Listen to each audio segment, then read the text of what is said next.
ప్రభువైన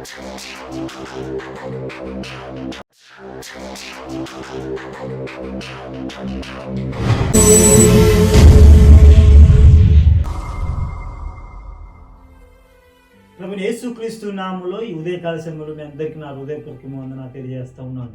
ఈ దినం దేవుని వాగ్దానం, కీర్తన గ్రంథం 37వ అధ్యాయం 5వ వచనం. నీవు ఆయన నమ్ముకునుము, ఆయన నీ కార్యము నెరవేర్చును. ప్రియమైన దేవుని ప్రజలారా, దేవుని నమ్ముకునుము, ఆయన నీ కార్యమును నెరవేరుస్తాడు. ఆయన యందు నమ్మిక ఉంచు వారికి ఆయన సమస్తాన్ని సాధ్యపరిచే దేవుడు. అన్నాడు, నువ్వు నమ్ముట నీ వల్లైతే సమస్తము సాధ్యమే అన్నాడు. చూడండి, ఈ లోకంలో, ఈ భూమి మీద ఎవరైనా సముద్రం మీద, నీళ్ళ మీద నడుస్తారంటే నడిచింది ఎవరయ్యా అంటే ఒక ఆయనే, యేసుక్రీస్తు ప్రభువు. ఆయన నడుస్తాడు, ఇంకొక వ్యక్తిని నడిపించాడు. పేతురు అన్నాడు, నేను కూడా నీళ్ళ మీద నడుస్తానని. నువ్వు దేవుడివి అయితే నేను కూడా నీళ్ళ మీద నడుస్తాను. నీళ్ళల్లో దూకినప్పుడు మునిగిపోతాం. చూడండి, ఈత వచ్చిన వాళ్ళు ఈత కొడతారు, కానీ ఈత రాని వాళ్ళు మునిగిపోతారంట. కానీ యేసు ప్రభువారు నీళ్ళ మీద నడిచాడు. యేసు ప్రభువారు నీళ్ళ మీద నడిచాడు. యేసు ప్రభువారిని అడిగిన శిష్యుడు పేతురు నీళ్ళ మీద నడిచాడు. చూడండి, ప్రియమైన దేవుని ప్రజలారా, ఆయన నమ్ముకుంటే, ఆయన మీద నమ్మకం ఉంటే ఆయన నీ కార్యమును నెరవేరుస్తాడు. ఆయన నీ కార్యమును నెరవేర్చే దేవుడు అండి. కానా వీధిలో ద్రాక్షారసం అయిపోయిందని ఆ పెళ్లి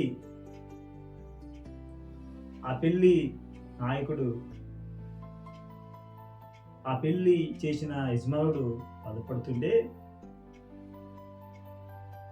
చూడండి, ఆ ఇందులో ఏమంటారో అందరూ వచ్చిన బంధువులు, స్నేహితులు, వచ్చిన వారు ఏమంటారు అని బాధపడుతూ ఉన్నాడండి. కానీ అక్కడ యేసయ్య ఉంటాన్ని బట్టి, యేసు ప్రభువారు అక్కడ ఉంటాన్ని బట్టి కార్యాన్ని జరిగించడం. చూడండి, ఆయన ఉన్న చోట, ఆయన ఎవరి హృదయంలో, ఎవరి హృదయంలో ఆయన ఉంటాడో, ఆయన ఉన్న చోట కార్యం జరిగితే, నీ ఇంటిలో యేసయ్య ఉంటే, నీ జీవితంలో యేసయ్య ఉంటే, నీ హృదయంలో యేసయ్య ఉంటే, యేసయ్యకి నువ్వు స్థానం ఇస్తే ఖచ్చితంగా నీ జీవితంలో కార్యం జరిగితే.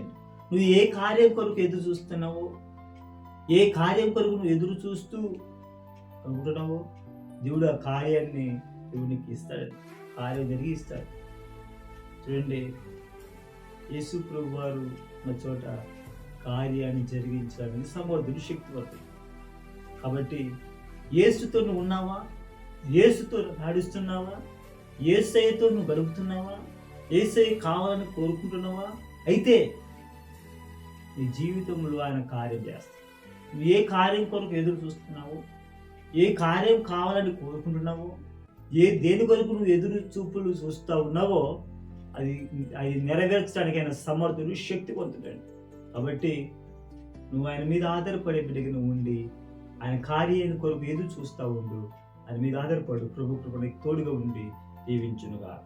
God bless you all. దేవుడిని దీవించునుగాక. ప్రార్థన చేసుకుందాం. స్తోత్రము తండ్రి, మహోన్నతుడైన దేవునికి వందనాలు. మీ హృదయంలో నీ వాక్యానుసారంగా జీవించి కృపగా సహాయం చేయండి. ఈ మాటలు బిడ్డల హృదయంలో నీళ్ళు కట్టి కనిపించేయండి. అయ్యా, వాక్యానికి సరంగా జీవించే కృపను గ్రహించమని యేసయ్య పరిశుద్ధ నామములో అడిగి పొందుచున్నాము పరమ తండ్రి. ఆమేన్.